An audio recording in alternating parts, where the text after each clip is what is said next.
Welcome to Entertainment Drive-Thru. Today's special is Marc Martel from Queen Extravaganza. Dramatist now. Quiet on the set.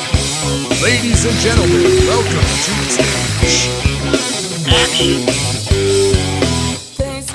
Hello, welcome to Entertainment Drive-Thru.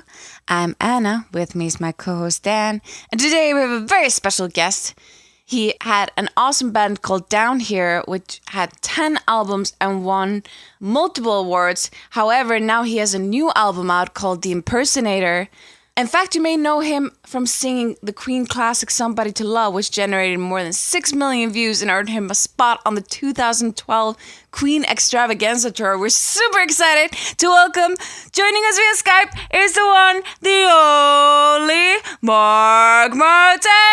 Yeah! Welcome to the show. I feel so important. Thank you.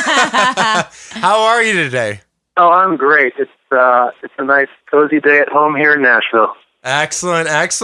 Well, tell us a bit about yourself. How did you get started? How did I get started? Well, growing up in a musical family definitely was the instigator for me, like many musicians. Hearing Mom play Beethoven's Moonlight Sonata at night while we kids were falling asleep is one of my earliest musical memories. Aww. And I decided that I wanted to do something like that with my life and that involved doing that sort of thing. And so I got interested in music immediately and started learning the piano, taking lessons and learning songs by ear. Like I remember learning Richard Marx's Right Here Waiting when it was a big hit on the radio in the 80s. And, swooning the little girl at school with it. And it kind of never relented. I was into sports and stuff like any other kid, but when I got to college, I let all that fall away and decided to continue on in music. But I never knew that music could be a viable thing for me. I grew up in a part of Canada where I didn't see anyone doing that. It wasn't a thing to really strive for. Right. So even when I got to college, I didn't focus on music, really. It was always my main interest, but I never really dreamed that it would become a career for me. And then these doors opened up for this band that I put together with my best friend, and we ended up moving down to Nashville as soon as we got done with college. And ever since, it's been full-time. So Nice. That's amazing. Now, you've got this, this thing that you're doing with Queen Extravaganza. How does someone go about getting an impression of Freddie Mercury? Well, you push out your front teeth real far and suck your thumb every night. I've been told for over a decade now, literally, I played in this band called Down Here, like you said. After every single show, I would try to keep track of how many people would come up to me and say, "Hey, you remind me of that singer from that band Queen. What's his name? Eddie something." Never failed. It was like at least 5 every night. People would come up, no matter how small the show is, no matter how much I was trying to sound like myself, whatever that is. Right. And so it just kind of became part of my life, It's just like, I guess I'm just going to be compared to this guy for the rest of my life. I get it, even whether or not I'm trying to sound like him or even singing one of his songs. So, that's how it started. Be glad, because there are way worse comparison than like the greatest singer ever. And that's what I love to say. Like, if people are going to compare you to any singer in the world, it may as well be Freddie Mercury. Right. Yeah. And recently, you did this video that you posted online. You called it Mercurati, where you did a duo between Pavarotti and Freddie Mercury, and your Pavarotti is also pretty spot on. And I was wondering, did you have classical training in voice? No, it's kind of funny. Like, I know that, most people are saying, man, some people are even saying your Pavarotti is better than your Freddie Mercury. What? I guess to most people it's good enough, but I out of respect for those guys who put in their life in training to get that powerful operatic voice. I really don't think I'm there, obviously, but Thank you. I'm glad most people have really enjoyed that. And my parents listened to a little bit of opera. I don't know if you guys remember this. It was on VHS. It was called The Three Tenors. Yes. And it was. It was Pavarotti and Carreras and Domingo, and it was, a great once-in-a-lifetime concert that was very popular when it came out. It was released on video, and my parents were watching it, and I locked myself in the bathroom trying to imitate this, this low, powerful chest voice, and I was like, I bet if I developed that, I could be decent at it, but obviously I never went far with it. But I heard Nessun Dorma for the first time a few years ago, and I was like, oh man, that is one of the most beautiful pieces of music I've ever heard. Right. Mm-hmm. So I actually recorded myself singing that just straight in an operatic voice, and it's actually on YouTube, and it's been up there for 5 or 6 years. But after I did that, I thought, man, what if I made like this Freddie Mercury Pavarotti thing, because they never got to sing together, Right. and that's something that I would pay to see. Yeah, it's amazing. It's kind of amazing because Freddie actually got into opera late in his life, and it's kind of amazing to me that never came together because Pavarotti was so keen on performing with other artists, pop artists. Wait, only later in life? Because he was amazing. I'm sorry, like his full voice, like that's one of the things that blows me away with Freddie Mercury is that I feel like he already has a type of operatic voice, meaning like with the power that he has, it's just like, and to keep the notes the way he does, and then to go even higher than that is just mind-blowing. I thought he had studied opera before. Okay, I'm totally wrong. Man, you're blowing my mind right here. So, yeah, I mean, that's where the idea came from, and I don't know, I think simultaneously when I was thinking about that, I thought the half-beard thing would be a funny little weird addition to the thing. I was like, I don't mind being weird.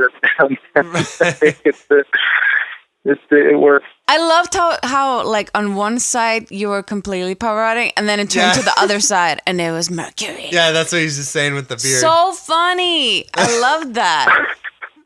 My wife Crystal was the one that filmed it, and she told me that when she moved around me to the other side on the first Freddie Mercury appearance, she actually, like, herself, she got chills. Wow. She didn't grow up with Queen or anything like that. The only exposure she had to is from my experience with the Queen Extravaganza, but she's like, when I moved to the other side of your face, I was like, whoa, what is going on? This is it's kind of amazing. So when you're like, person who knows you the best in the world is saying that, you're onto something pretty good. So. Oh, yeah. Also, I was going to say, I was reading that was, you only did that in one take. Is that right? Yeah. Yeah. Wow. Actually, I recorded myself doing it like 3 times, but it ended up being that the first one was the best one. So we went with that one. All right. Well, we're going to take a quick break to listen to a clip from Paradise off Marc Martel's new album called Impersonator. We'll be right back.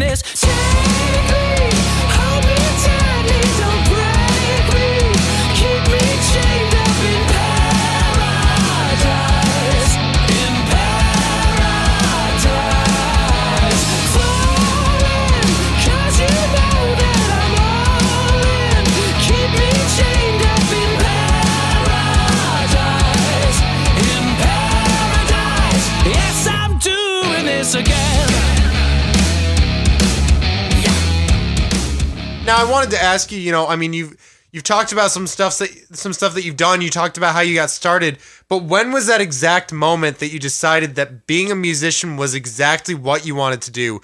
It wasn't going to be being a scientist who studies Mercury. You wanted to be a musician. Yeah, it's funny you say that because I had applied to this university in Canada, and I'd been accepted and everything, and I was going to go into biochemistry. No kidding. And yeah, because, like I said, I just didn't see anything. I didn't know any professional musicians, and so I had no idea how I would even start to get into that. And so I thought I'd do the sensible thing and I was decent at math and sciences in high school. So I was like, well, maybe I need to do that. My grandfather's a chemist. But stuff fell through, and I ended up taking a year off instead of going to university. Mm-hmm. And then when I went up to the college I actually went to, it was people believing in me, really, that pushed me along. My best friend and I went to college together, and we were roommates, and we immediately, literally the first day we got there, we went into the auditorium and started playing on this amazing piano they had. And one of the faculty members in the music wing walked in. He was like, "Hey, are you involved in the music program here?" I'm like, "Well, we're taking the recording class because we're really interested in learning how to do recording and stuff like that." Right. So that was like the first step into like thinking, maybe things are just going to happen. And I know that's such a weird thing to say because people work their whole lives and never, get where they want to be. And obviously it's still a lot of work for me. It's, Right. You can't just rest on your laurels in music. But for me, honestly, if I'm super honest with how I've gotten where I am today, it felt like things have just been thrown into my lap. Yeah. And I'm saying, but at the same time, it's coupled with a lot of hard work, and it doesn't. I guess it doesn't really feel like work when you love what you're doing. So it's that whole thing too. Well, That's and amazing. you said that a lot of people really put a lot of hard work and effort into it. It doesn't mean that you didn't. It's just that it means you went a different route. There are a lot of people that go the school route to learn music and really study it hard. And hey, it really works for some people. But then there are other people that honestly learn better on their own, learn better from experiences. It doesn't matter how you get there as long as you get there. Absolutely. Just because you're not good at school doesn't mean anything, really. Exactly. Also, that was what one of my voice teachers said. He was like, do you think you have a nice voice? I'm like, I was born with the voice that I had. You know what I mean? Like, I can only do so much with it because, so I think you were born with an extraordinary voice, and then you've been like working on your voice, and you're so enthusiastic and you love, loving the tenors and loving all those things. You impersonate, you're able to impersonate with your voice, which is amazing. I don't know how you do it. Crazy. Thank you. It's funny because I didn't really grow up listening to cool music. I mean, I have so many friends who are, like when they ask me about my influences, I'm almost embarrassed to say, well, I was a big New Kids on the Block fan in the late 80s. Right. And, I listen to a lot of top 40 radio, but now I'm kind of like a rock artist. And I wish I'd been exposed to more classic rock growing up because that would just come a little easier to me. I love that music, but like there's this guy in the Queen Extravaganza, our drummer, Tyler Warren, and he's just like a music encyclopedia. And he's like he's one of the most talented musicians I've ever met. He can do whatever he wants. He's a virtuoso on the drums, and if he gets off the drums, he can shred your face off with a guitar. Wow. He's got an amazing voice, and he plays the piano. It's like, oh my gosh, I've got so much to learn still. Right. But isn't that a great feeling though, that there's so much more that you still have left to learn? Like I feel like if we could get to that point where we knew everything, it'd be boring because you wouldn't be doing anything new. Exactly. And that's part of what I'm going through right now, especially with now being considered a new artist again as a solo artist, and it's a new challenge to come out with brand new music in a day when no one's really buying music anymore, and trying to get noticed, and so it kind of breathes life into you again. It's like, well, I guess I'm sort of starting over, and what do you do when you start over? You just kind of lay it all on the line and do what you can. But at least you're doing it in a new media way, meaning like just the fact that you did like the Pavarotti and Mercury video, that's really, really interesting, which is share worthy. You know what I mean? Like I looked at that and I immediately shared it with my friends. That's how you and that's today's culture type of thing of sharing music is normally through a video medium. And there are way more sites dedicated to videos that, bring attention and that have something new that's, share worthy. And that's sort of how music spreads around these days, Yeah, absolutely. And I have my great management team to thank for the timing of the Mercury video because we recorded that back in January when I was shaving off my holiday beard. And I couldn't wait to post that thing up on YouTube because I thought it would, get a lot of attention and just couldn't wait to show it off to people. But my manager Chris immediately calls me. He's like, dude, don't release it yet. Let's time this with the release of the record. And yes. And I'm like, that's Dude, that's what I pay you for. Thank you for saying that. Exactly. No, because that's when people are going to be, oh my God, I want more. And then they go and find you. And that's exactly what I did, is I saw that video and I was blown away by it and said, you know what? I got to find out who this guy is. And I went and looked you up. I looked on YouTube, found the videos of Queen Extravaganza, and then saw you had an album out. And I was like, whoa, let's check that out. You know, it's true. You know, if you plan everything together, it's just kind of like a spiraling motion. Like one thing leads to another, one and leads to another, leads to another. Dan, you have played perfectly into our little scheme. Thank you very much. Appreciate it. And by the way, don't be embarrassed by what you listen to your influences, because I have to say, even for me, and I've gotten really recently into rock, and that's what our band is all about. And I was feeling so bad because I'm like, I don't really have, like, I just recently started listening to all this classic rock, and my thing growing up was like Spice Girls and, you know, Celine Dion and Whitney Houston, all these like adult contemporary, like amazing artists. But then I'm at rock and they would be asking me like, oh, who's your rock person? I'm like, Freddie Mercury? Like I wouldn't know. Like if somebody would ask me a little bit earlier, it takes some studying up on. I feel like I'm learning history, like music history for the first time. I was for one of our songs, I was inspired by the song My Sharona. I don't even like that song, but I was inspired by it. But it is inspirational. The guy who actually is a friend, there's a friend of mine here in town who is an audio engineer, recording engineer, done a bunch of records with him, and he's actually the guy that sent me the link to the initial Queen Extravaganza contest. Yeah. When Roger Taylor initially put out the word saying, hey, you know, quit your day job and become a rock star and all this stuff. And so this friend of mine, Todd, sent me that link the day that it came out, and he's like, and all it said in the subject line was a must. And so I clicked on the link and I went to the website and I was like, oh my gosh, I don't know if I can not do this. I have to try out for this to see what happens. Well, anyway, this guy Todd is, you know, huge, like in the industry here in Nashville. He's been doing it all his life, and you know, he's like one of those typical guys that just knows everything but the ins and outs of the recording industry. He knows every producer's name and everything. And every time I get into a conversation with him, he starts talking about, you know, this and that great producer that produced the Rolling Stones and Queen and all this stuff that I should probably know.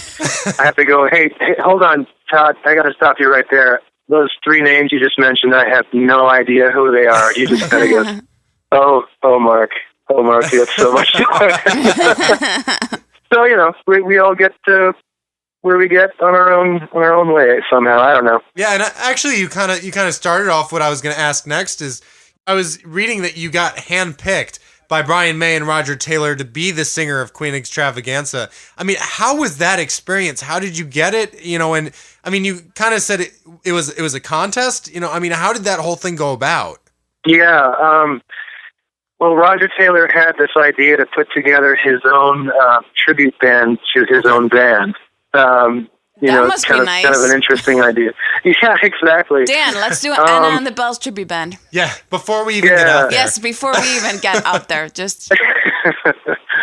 And he thought, well, I don't want to do the typical TV show, but we do have this amazing tool called the Internet, and so let's see how many people we can get to try out for this thing, just submitting their videos to YouTube. Right. And so there was 3 rounds of auditions, and if you got to the 3rd round, you got to fly out to Los Angeles and perform for Roger in person at the Foo Fighters studio. Oh, wow. And yeah, so there was like 26, I believe, finalists for the entire band. There were singers, bass players, drummers, keyboardists, and you know, everything. And so that's when I first met Roger in person. And you know, the thing is, with my video having gone viral immediately, it got, you know, it's up to like 9 million views or something now. But it caused quite a stir. And when I got there, it was really strange because a few people there were like it was the first time I felt like sort of a celebrity, and it was it was kind of weird. But at the same time, I was like still with the wrestling going, hey, Roger Taylor's here, you know. So it was cool, and he's such a great guy. Every time we hang out with him, he's super easygoing, and but anyway, they whittled it down to like 5 people that day, and close to what the band is still to this day 2 years later. So it was a fun experience. It was sort of like a homegrown version of American Idol. Wow. Yeah. But it was probably a little more, intimate because, instead of like how with American Idol, you're performing for judges, you're performing for a whole crowd. This is you're performing for, Roger Taylor. Yeah. That's the audience. It was such a weird feeling, just having, and I had actually been performing Somebody to Love with my old band. We'd been performing it for a few months already just because of my video going viral. And we thought, hey, let's throw this into our set. We don't do covers. We just do our own music, but this seems like a good fit for us. So we've been playing the song for a while. So I'd sort of gotten used to performing Queen's material a little bit. And but I got in front of Roger Taylor, and I was like, I am performing someone else's music in front of the person that was a part of writing it. And it was such a weird feeling for me. Right. And it still is to this day whenever Roger walks in or is at one of our concerts. Like the last time he was at our concert was in London a few weeks ago. And, he shows up, and then after the show he'll come up and tell us, great job, everyone. And his favorite work is his favorite word for me is, Mark, that was just uncanny, and whenever you're on the stage, it feels like Freddie's in the room, and I just love it. And so it's just so cool. I can't believe, I want to hashtag everything he says. Is this real life? I wanted to ask you, or I wanted to say though, because you brought up someone to love. I absolutely love when it goes into the guitar solo, how you sing, "This is the guitar solo." Yeah. And my motivation for doing that was to kind of silence the people online who inevitably are going to be saying, "Oh, he's lip syncing." Right.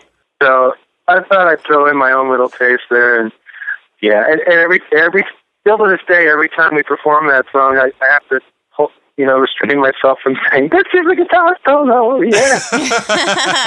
That always reminds me of the guitar. I always wonder if the person who just accidentally saw the lyric and said guitar and thought that was a line. And Are you talking about The Darkness? Yes.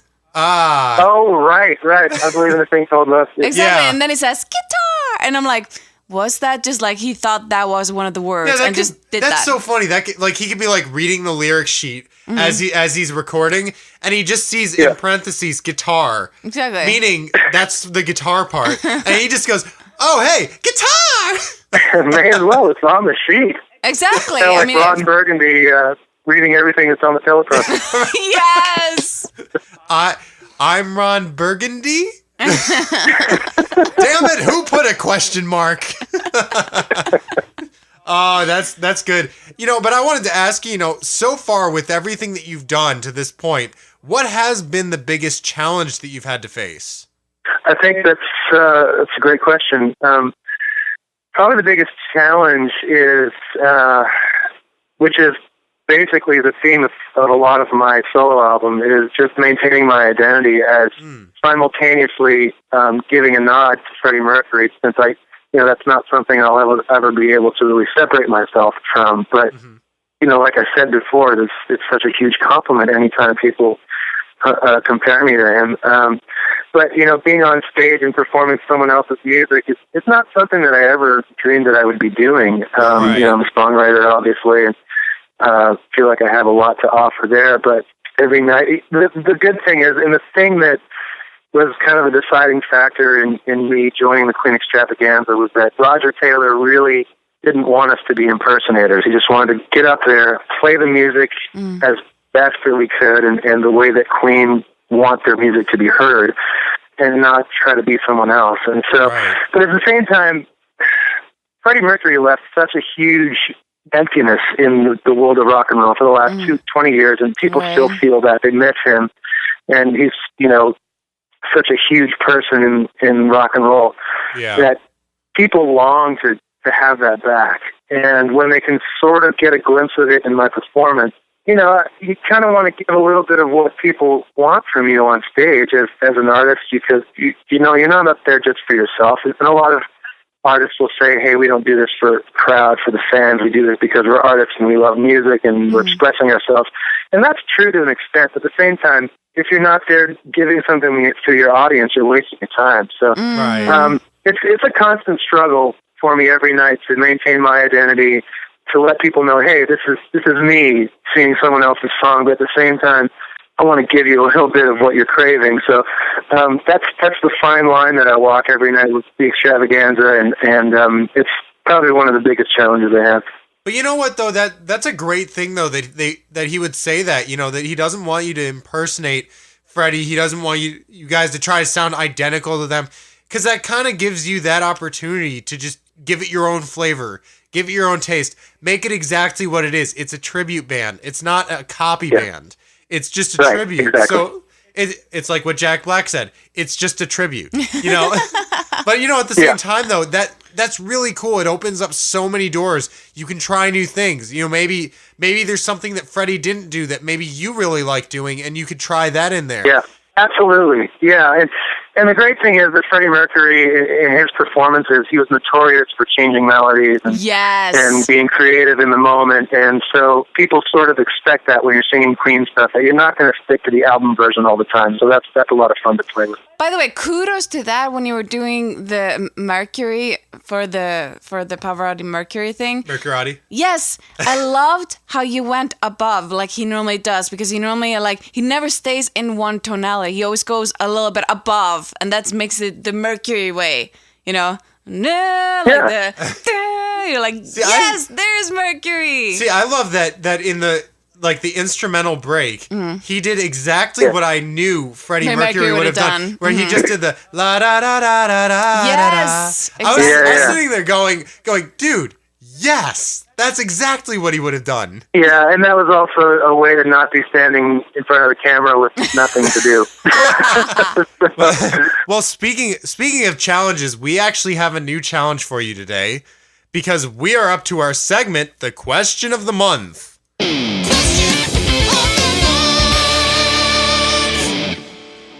So in this segment, we'll ask our interviewees a new question every month, and they have to think of the funniest answer that they can come up with. To our listeners, write in your questions on our Facebook at facebook.com/Entertainment Drive-Thru and our Twitter at eDrive-Thru, and we just might use it as the question of the month. Now, Mark, are you ready? I am ready. Excellent.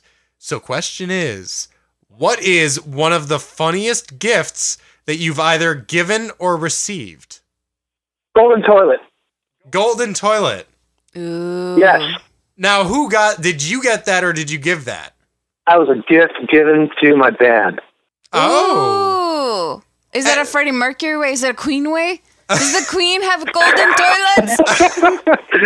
That's when I walk out onto the stage while we're playing God Save the Queen. I hold it aloft above my head. No, it was, we did this concert quite a few years ago, and this group of kids showed up at the concert, and they were like, we think you deserve this because you're so badass and you did such a great job, and here's our golden toilet. Okay.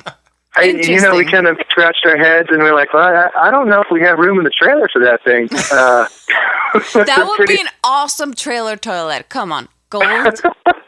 That spruces it up a notch. That's something you don't hear every day, though. It's like, you guys did so good. Let me buy you a beer. Or you guys did really good. Here's some cookies. You guys did really great. Here's a toilet. It's a version of a golden egg. It's not a golden egg, it's a golden toilet. Well, it's like everyone always talks about, I wish I could give you everything in the world, Anna, but I would like a golden toilet. Well, he actually got one. Yeah. Who wouldn't want a golden toilet? You tell me that. It would be great, though, in the summertime, because it's gold, it would probably get cold. So you would it would be so nice. It's really hot outside. You're sweating a lot, and then you sit down and you're like, oh, that's lovely. and folks, that's our potty humor segment. Literally potty humor. Yeah. Literally. Oh my goodness. Well, getting back to the interview, but that was a fantastic answer. I'm actually really jealous that you got that and I didn't. But now I wanted to move on here, and I wanted to ask you, we've kind of been talking about all the projects that you've worked on, how you got going and everything. But let's talk about advice for a second. You know, I mean, what's some of the best advice that you've ever gotten? Man, it's funny. You're making me jog my memory. I just listened 2 nights ago to this interview that Howard Stern did with Neil Young. Yeah. And it was just kind of fascinating to listen to him, kind of in a rare interview. And well, even to this day, he just doesn't really care what people think of him, and that's, I think, the hardest thing for artists to do. Mm-hmm. Yeah. And to still be true to his art, and of course, there's all the complications of, well, I got to make money at this, I got to put food on the table, and so I have to do something that is mainstream and that a certain amount of people can relate to. And yeah, there's all that, but at the same time, if you're not being true to yourself, then what's it all worth? And so that's what I attempted to accomplish on this record, Impersonator.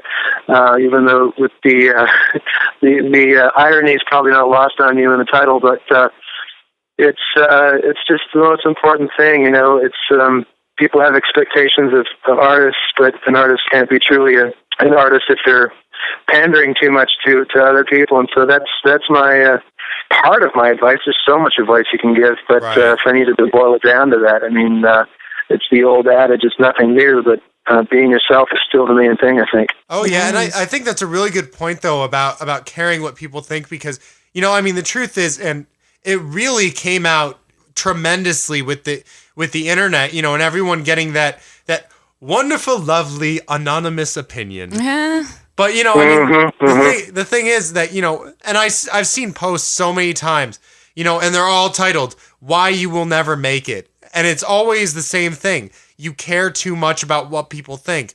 And it's really true because, I mean, with the internet, it proved to us you're never going to make everyone like you.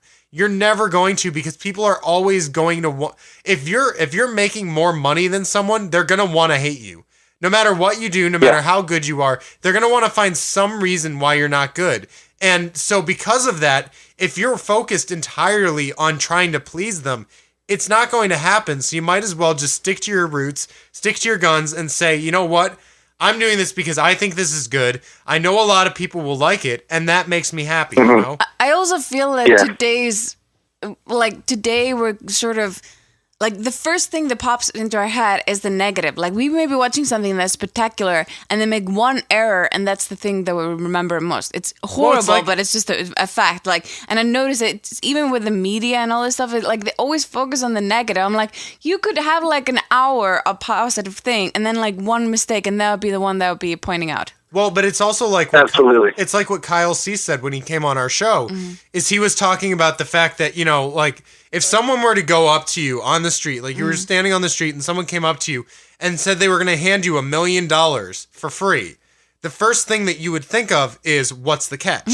You instantly try to think of something bad, negative about it, instead of, oh my goodness, someone wants to give me money. Yeah, absolutely. And I think that's great advice, though, to people just getting started as well, because, again, if you're just getting started out there, you really want this to be what you want to do, then, stay true to yourself. Do it because you want to do it, and don't try to please everyone, because it's just not going to happen. Right. But and people, a lot of people deep down anyway are looking for originals anyway, and if you're trying to pander to something that's prefab or formulaic, then you're not doing yourself any favors, and you're just going to be much happier in the end, I think, if you do what you feel like you're called to be, and the uniqueness that makes you you, and that might be something that harkens back to something else. Like for me, it's the Freddie Mercury thing, but it's still me, to an extent, and I have a weird sense of humor sometimes that my wife has to help me filter out a little bit because it's a little too weird for people. Wait. You're from Canada. Maybe it's a thing, because I'm from Europe, and sometimes I say things and they're like, no, you can't say that here. I'm like, damn it. But at the same time, what if I did just say every weird thing that came to mind? Maybe it would alienate a lot of people, but part of me just doesn't really care. Right. But I guess I do a little bit because my wife cares. Well, I mean, it'd make you be just being yourself, Yeah, and she sees, the good in me, and she knows how do I say this? She wants to promote me in just the best light possible, right. And she's such an encouragement in my career, and almost everything she says is right. Even if I don't agree with her in the moment, I'll look back and say, "Oh yeah, honey, you were right about that." Even though she's not even a musician, and she has opinions about songs that I'm writing, and she'll say, "Well, that part makes me feel a certain way." Like, "Wow, you don't have the musical vocabulary to express what you're saying." But after I really think about it, I'm like, you're right. And so it's good to listen to the voices in your life that have your best interests in mind. Well, and you know what, though? I think another piece of advice. I think that's good, though, that she isn't a musician because, if you always get opinions from musicians, they're always going to think musical. They're always going to think theory. They're always going to think, how things, quote unquote, should be. But, the truth is when you talk to someone that doesn't know all the terms, doesn't know all the techniques and all that, they just give you how it sounds. Mm-hmm. And I think that's it's really refreshing as musicians every once in a while to have someone just go, "You know what? I really like this part because it makes me feel happy." Instead of "I really like this part because that Lydian tonality that you did on that, on that, fourth is just wonderful." There you go. And that's just the beautiful tension of being an artist is that yes, you have to be yourself, but at the same time, I think the other equally good advice to give is that to surround yourself with people who will tell you the truth. Exactly. And friends who aren't going to just be yes people and tell you, maybe have the guts to even say, maybe you should be a chemist. Maybe you need the biochemistry and not so much the music in your life. Mm-hmm. And those things are hard to say, but that's only good for you in the long run. Exactly. And did you feel that I was just wondering this because you moved from Canada to Nashville. Did you feel Nashville is the place to be when it comes to music? Did you feel the change of being able to be a full-time musician because you moved to Nashville? Well, the thing what happened was straight out of college, my old band got signed to a record label here. Mm-hmm. And that is definitely what instigated the move down here. We would have never dreamed of moving here without a record deal because, it's just kind of financial suicide to move across the border to a country where you're not even allowed to work and try to make a living. That's just a recipe for getting deported. So, but, that was the instigator. But, 14 years later, this is my favorite place I've ever lived, and I don't have any desire to move anywhere else. And, of course, there's New York and L.A., and they all have their own vibe and everything, but for me, Nashville is just the perfect city. Aww. That's good. Well, I wanted to move on real quick. I wanted to ask you, what are some resources that you really like? Maybe some internet sites, some books that you've read, maybe some movies. What are things that really inspired you that you think every musician should at least know about? Oh man, that's a tough question. I'm really bad with actually even listening to music on my own time. Mm-hmm. That's actually an area where I actually need to do better. I hardly ever listen to other music, and I know that's horrible, and I know that I need to be doing that. Actually, last night I spent about an hour just kind of on this rabbit trail of listening to music previews on iTunes last night, a couple of new albums that just came out, and I was just realizing while I was sitting there actually listening to music going, I feel like I haven't done this for like a year. Actually just sit down and listen and appreciate music. Also, listening to other artists in interviews is something that really pushes me along. Like I mentioned that Neil Young interview, and I remember hearing Tom York, a great interview with him last year that really inspired a few things for me. And listening to other art, you got to expose yourself to other art because can't really. Creating art in a vacuum, I won't say it's impossible, but it's not the best thing for me anyway. So I like to hear what other artists are doing and their creativity. And I even learned how to sing from listening to other artists. So I know that being surrounded by other great artists is just only going to serve me well. Right, exactly. And that is the best way to learn. If you think about it, and I went through school. I went through two schools. One I was learning opera, one I was learning guitar. And the truth is, I learned the most hands-on when I was around people doing it, when I was listening to how other people were doing it, the mistakes they made, what I wanted to change about it. That's the way you get better. Because, the teaching, that's just for theory and technique. But actually building up your style, your specific sound, that you learn from listening to others. Yeah, and you build on other people's stuff. And I'm also really motivated by, I guess, competition. Yeah. I wouldn't call myself the most competitive person. Like, I enjoy playing sports, but I don't care if I win or lose. Right. I mean, I'm a good loser at board games and stuff like that. I don't get upset over that stuff. But when I see someone, a musician, doing something that I would have never thought of, Right. I'm like, wow, there's limits to what I'm doing, and I need to break beyond those walls and push myself even a little further than I have. And that's the fun thing with music, man. You've never explored the whole thing, and there's always so much more you can do. Well, and that's kind of a cool concept, is not competing with others, but competing with yourself. Mm-hmm. Yeah, exactly. Well, unfortunately, we are down to the end of the interview. But before we go here, where are some places that our listeners can find out more information about you and the things that you do? Well, the easiest thing to do is just Google my name, Okay. Marc Martel, and that's Marc with a C. I've got a website. I've got Facebook and Instagram and all that stuff. And come on out, say hi, like my stuff. Mm. Excellent. Well, thank you so much, Marc, for being on the show. It's really been an absolute pleasure talking to you. Thank you. Love it. You guys are great. Thank you so much for your time. Absolutely. And for more information on Marc Martel, Queen Extravaganza, and the podcast, go to entertainmentdrivethru.com and subscribe on iTunes. Like and follow us on our Facebook at facebook.com/entertainmentdrivethru and our Twitter and Instagram @DriveThru. Hey, this is Marc Martel of the Queen Extravaganza, and you've been listening to Entertainment Drive-Thru.